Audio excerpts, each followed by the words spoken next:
Okay, hello everyone, and good afternoon. I hope the Fast Company Grill is going well for everyone so far.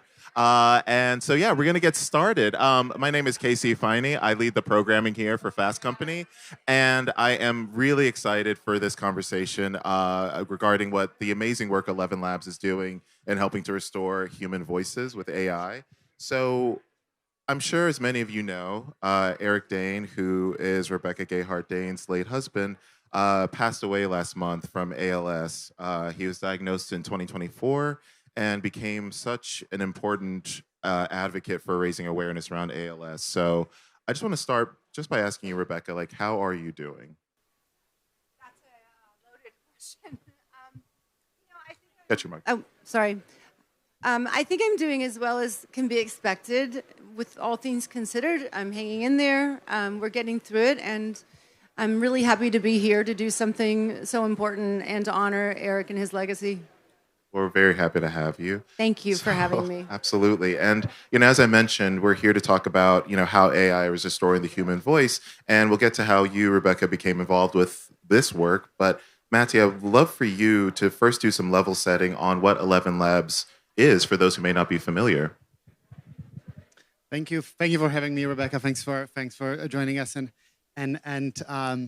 helping continue and make sure that everybody with ALS, everybody who lost their voice, can find a way to bring it back. As a quick introduction to our work at ElevenLabs, we combine research and product work on a mission on bringing technology to life and doing that on the terms that we can control and really bring in a way that we would enjoy that. What this means in practice is we started in 2022 as a company with a first voice model that could turn text into audio and make it sound human, make it sound emotional, bring the intonation across. And then fast forward to today, we continued that mission of creating voice for the technology around us across voices, across the technology, across the different use cases. And of course, the big part of that, whether that's on the commercial side, working with companies on narrations, voiceovers, whether it's on the interactive use cases of how all of us will interact with the technology in the future, all the way through to initiative that we are the most proud of bringing the 1 million voices and finding the way to bring technology to anyone in need. Yeah, and I want to touch on that for a little bit because I think it's worth noting that the market size for AI voice generation was estimated to be around 4.1 billion in 2025 and is expected to grow to 20.7 billion by 2031. So I'd love it if you can just put a finer point on just the scope that ElevenLabs covers, because they do local, like translating audio to like local dialects and languages. You also work with like agentic models with like AI assistants. So just give us like really the full breadth of what ElevenLabs covers. 100%. So today as a company, we are 450 people internationally. We have a pleasure of being also one of the quickest growing AI companies in the world. And we have roughly two big set of use cases. One is on that creative side, one is on that agentic side. On the creative side, what this means is working with companies like The Atlantic, The Washington Post, hopefully some of the companies here, on turning their articles into audio so you can listen to them on the go. Second is breaking down language barriers. So instead of only having something available in language, can you bring it to other languages while still having the original voices deliver that content? And for those that might listen to the podcast of Lex Friedman, he will, for example, interview Prime Minister Narendra Modi or President Zelensky. We turned that conversation so everybody could listen to that in English. And something that we are excited in the future is making this possible for everyone. That's also how ElevenLabs started. So when we started the company, I'm originally from Poland. Very peculiar thing, very weird thing. In Poland, if you watch a foreign movie in Polish language, all the voices, whether it's a male voice or female voice, get narrated with one single narrator. So you have one voice. Busiest person ever. Who is this person? They swap. It's 5 total people roughly. They are very popular voices, but we are laughing. It's terrible, and still happens today. But we'll change this. So that's where we hope the technology will grow into. So that's on the creative side. And on the agentic side, just before the panel, we spoke about one of the use cases, is how we can create the interactive use cases. And there's I'm sure many of you called into the customer support, needed to press 1 to go here, press 2 to go here. That's broken. Would love to fix this. As you think about Alexa and Siri, how incredible if they were emotional, had the knowledge on demand, all the way through to like just generally changing how technology around it works. The one of the use cases we spoke just before coming in the panel, we have a pleasure of working with the government of Ukraine, where they, all the citizens on the front line don't have the same way of accessing information. So we worked with them on creating effectively a phone number through the app that you can call to get information about what's happening. And then you have a voice agent pick up on the other side, tell you what's happening on the front line, help you, what the help is available, all the way through now to helping on the education side, where you can have use cases around accessing that knowledge in your place. And maybe more recent, and I'll finish on that one, we recently worked with Masterclass, which I think is a great example of where that is headed. In the past, you could learn a subject through going through the content. So for example, you would have a lesson with Gordon Ramsay on cooking. And now we worked with them on bringing that alive, where you can speak with Gordon Ramsay while cooking. So you can have him shout at you so you can get better. and it actually works really well. So that's kind of the other part. And of course on the initiative itself, so today we work with 700 nonprofits around the world to bring that technology across education, across accessibility, and across education accessibility space to provide that access to everyone. Yeah, and that's a perfect segue, because I was going to bring it to you, Rebecca, just to tell us how this work came to be, that you were together with ElevenLabs and just picking up the amazing work that Eric was doing with the company. So just tell us a little bit about your involvement with the company. Well, Eric was collaborating with them, and it was really meaningful work to Eric. He, his purpose became to advocate for ALS and to raise awareness. So I learned about ElevenLabs because I was there when we received his voice, or the different versions, I should say, of his voice. And we heard a few versions, and they were all wonderful, but the final version of Eric's voice sounded exactly like him. And if you are familiar with him at all, he had a very distinct voice. And he had a distinct way of telling his stories. He was witty, acerbic, he just had a lot of personality, and this voice captured that so perfectly. It sounded so real. It was a really emotional moment for us as a family, and for the nurses who were helping and his friends. I think for Bill Choi, one of his agents or managers, and Josh. It was just, we were all blown away by how, I don't know if this is the wrong word to use, human it sounded. It sounded just like him. And I think, the hope that gave Eric, because he was experiencing voice loss, was exciting and really great to see. He was looking, it gave him happiness, and it was really meaningful for him to know that we had that when it was needed. And, sadly, we did not get to that place where we actually got to put it into use very much, but he wanted to make sure that as many people as possible had access to this, which is why I am here, and I'm so excited about 1 million voices. Yeah. 1,000%. And I really want to dive into this initiative because it's absolutely incredible, but I think it's worth pausing to talk about how this technology works. Because to your point, Rebecca, it's not just about sounding like the person. You capture like the intonation, like how like the cadence of they speak. It's really fascinating. So like I'd love to, Mati, if you could just tell us like exactly how this technology works. It's and it's of course just before I jump into that, Eric was such a legend and of course incredible inspiration for all of us. So seeing the happiness and being able to bring a little bit of that identity back was every time that's happening is a both sad but also inspiring moment of what's happened. And Rebecca, thanks for championing that now and that legacy forward.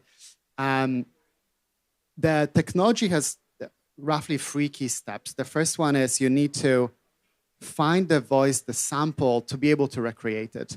In this case, we were able to work with CAA on bringing some of those samples that were recorded in the past to use that to then be able to recreate the voice. And you go through a number of iterations to make it possible. And it's so tricky to bring that humanness across, but that's where those iterations, where that brings it a little bit closer. So that's a step number 1. And here we bring either the voice recording that exists or work with someone to record if it's still possible. But can't you use like an old voice message or... You can, exactly. Like any sample of someone's... I was so impressed when I learned that because most people don't have a body of work as an actor to pull from.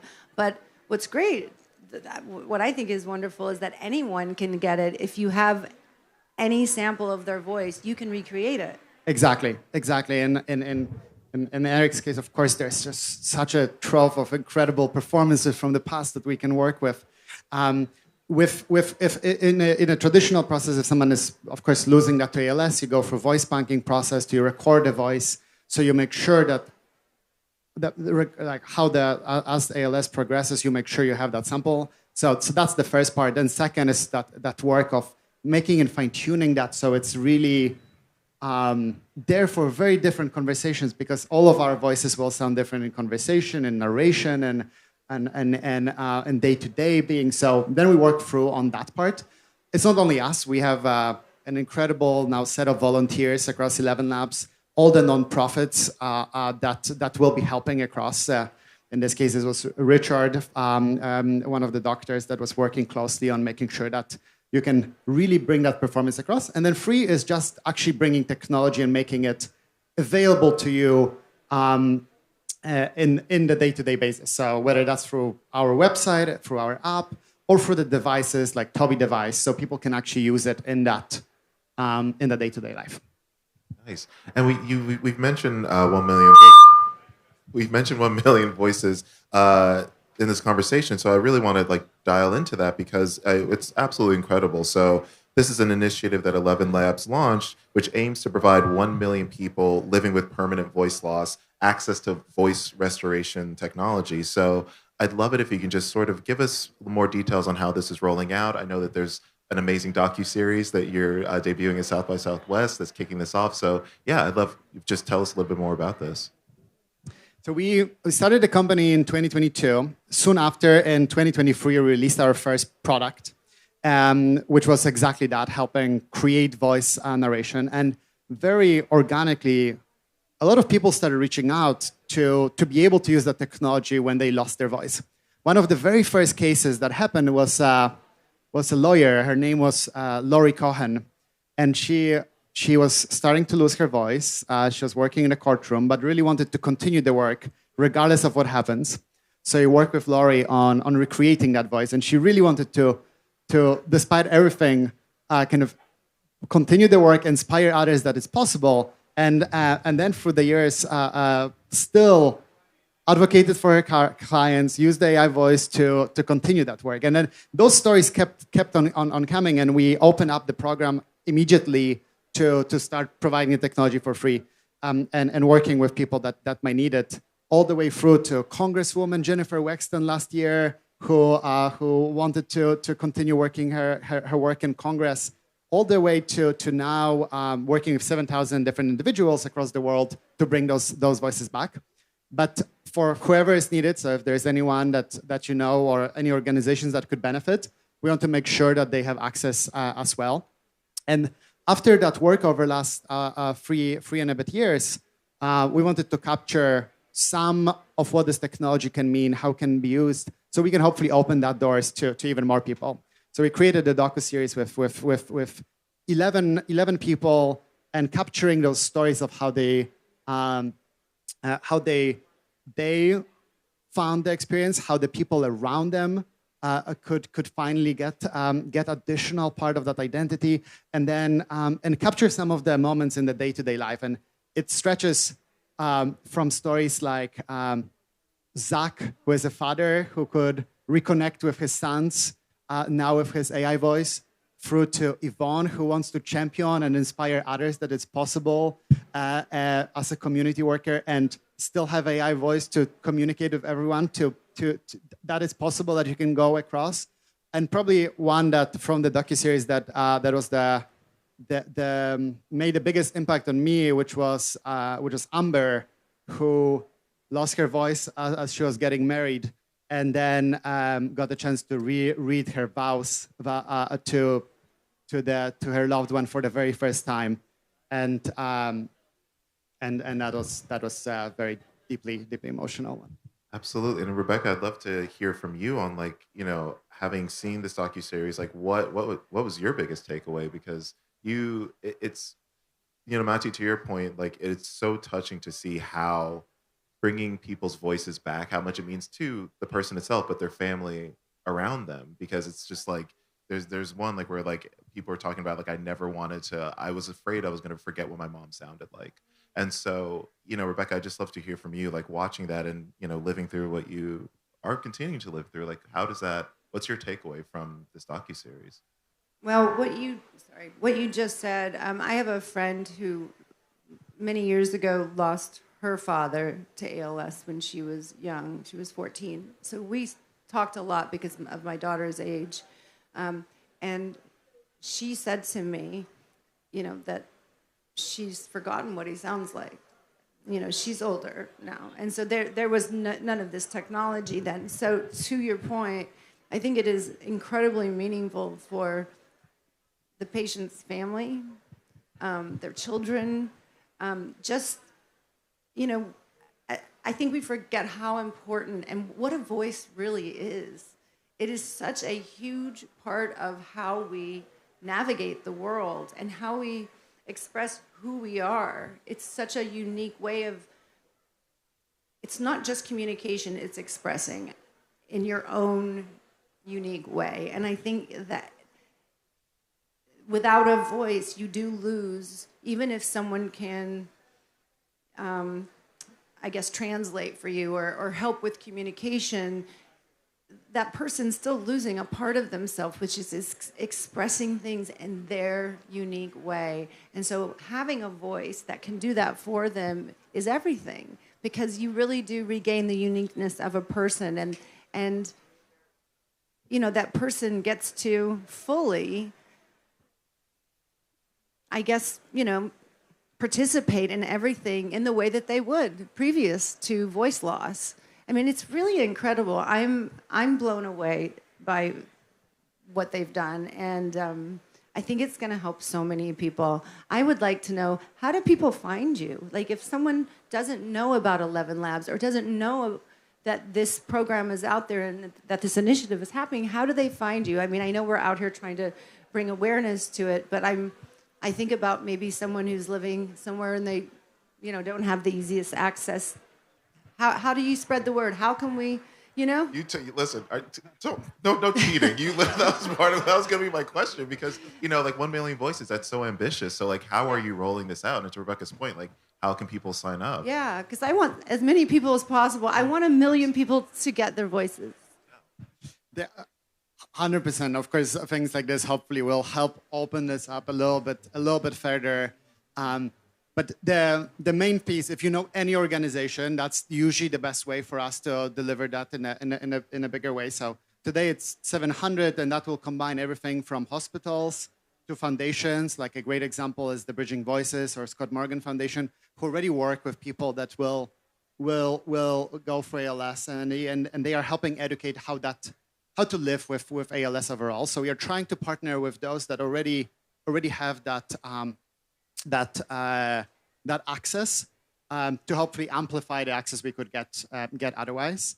Then, of course, universities, especially here in the US, which will work at the intersection of the hospital and the academia to help bring that across. So I hope all three. And we were and still are still very resistant on how to bring it to the media side, and let the stories speak for themselves and let the people speak for themselves. And hopefully the docuseries will help a little bit with that first step, and figuring out how to do it where it's like an initiative people can find and know it always is there. I think the mission is still like how we reach everyone will be hard, whether it's here in US, whether it's internationally, but we hope we'll make it. And in working on this initiative, I'm curious, like, how has it changed how you see what ElevenLabs can do? Because as we mentioned at the top of the conversation, there's many applications to AI voice generation. So I'm just curious to hear, like, what other opportunities do you see coming from the work you're doing with 1 million voices? I think there's nothing more like important or motivating than seeing when you see technology come to life and people around and the happiness around people around and the deep emotions coming across. Like there's nothing more motivating than that in building our work to like. And Rebecca was speaking a lot about that, like how voice does, what is the emotions, what is the imperfections, what is pauses, what is intonation. Like this is what so frequently connects us to the other person. That's the first medium we all use when we are becoming and growing up. So it's like the actual way of building that personal connection between all of us. So being able to bring it back and then seeing how people around you can be a little bit closer to you is incredible. And from our side, it just reassures that like we want to make sure it reaches as many as possible. And of course, as you think about the broader part, whether it's making audio easy to access in on all circumstances, breaking down the language barriers and making it possible for you to communicate with each other, it just reaffirms the commitment to the mission of transforming the interactions with each other, with technology, through technology around the world.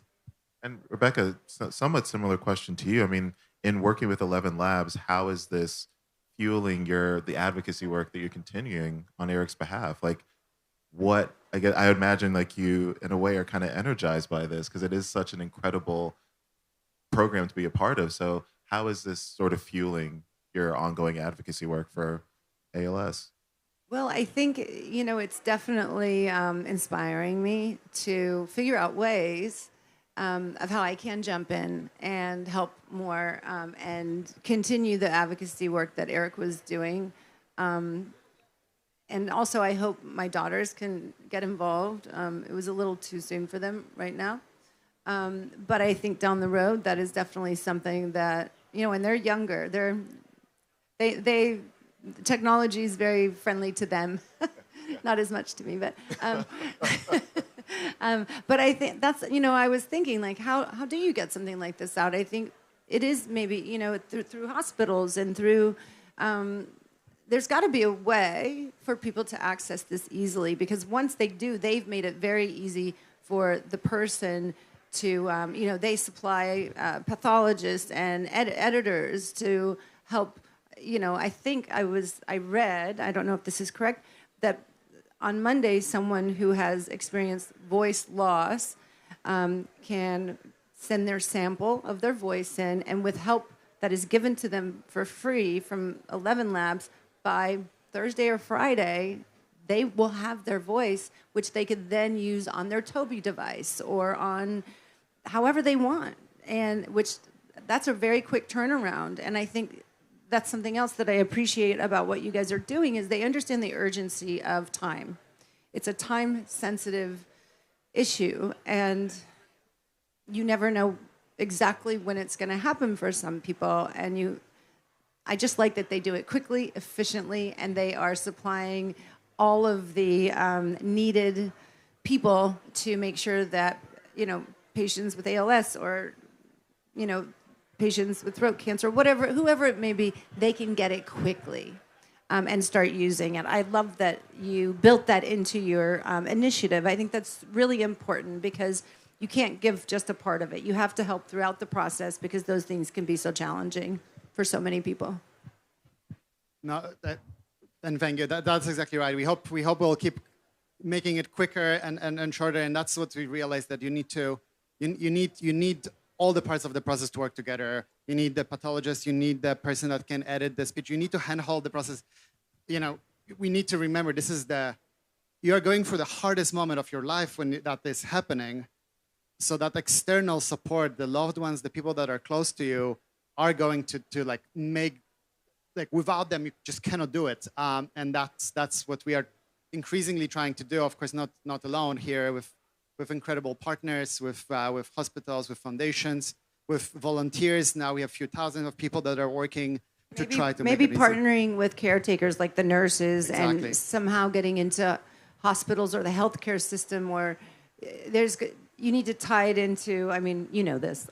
There's lots of ways. I don't know. No, I mean, we just need more. I'm thinking about it. As you should. I mean, no, the thing is, I think that this is part of it, because I was going to ask, like, what is sort of like the next steps of all of this? Because, it's you're off to an amazing start again with the docuseries, raising all this awareness. But I think to Rebecca, your point, like, this has so many applications. This can be rolled out in so many ways. So, yeah, I'm curious, like, those next steps.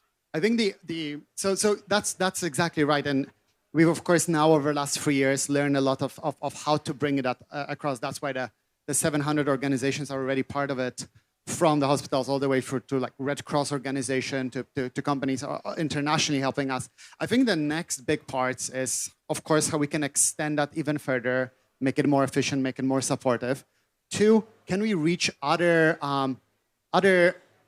if people lost their voice due to other ways than ALS and D, for example, throat cancer, can we also help in those cases? So these are new domains that we just recently started and are expanding. There's a huge issue of how you can bring the voice back there. We are working through this one. So our goal and our mission is to bring it across any way of if you lost the voice, we can help bring it back.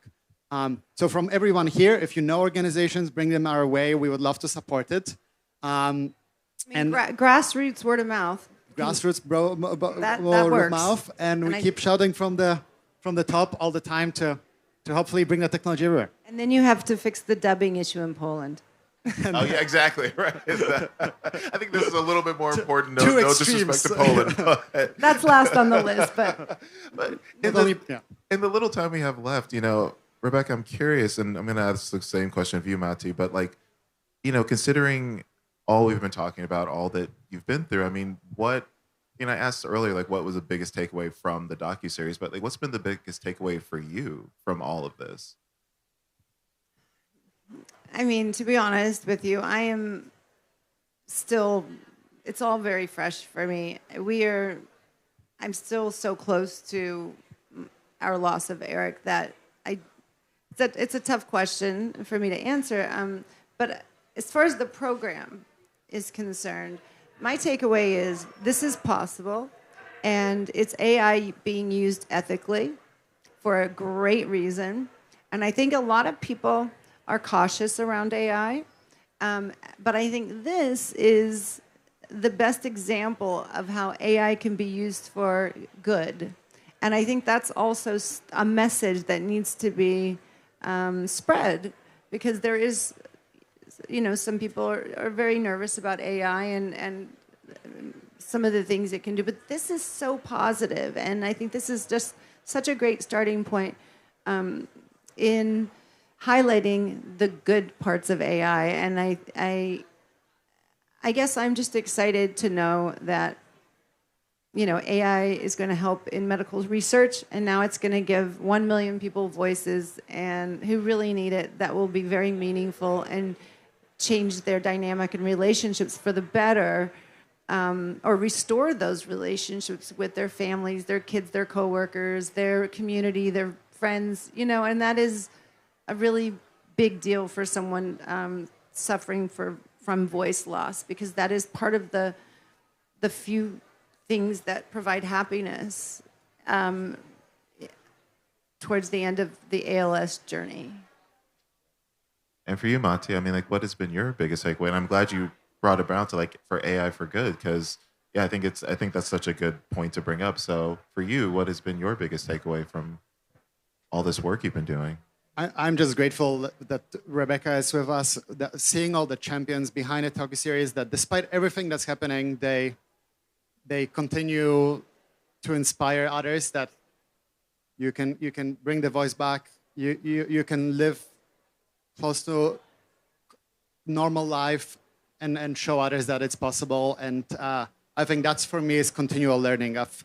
I'm just continually inspired at how incredible the people are, and in the challenging times, just continue to inspire everybody around it. It's both deeply emotional for me, but just the impact that it has on everyone is wonderful. Well, thank you so much for being here. Please give it up for Rebecca and Mati. That was such a beautiful conversation. Thank you. Thank you so much for having me.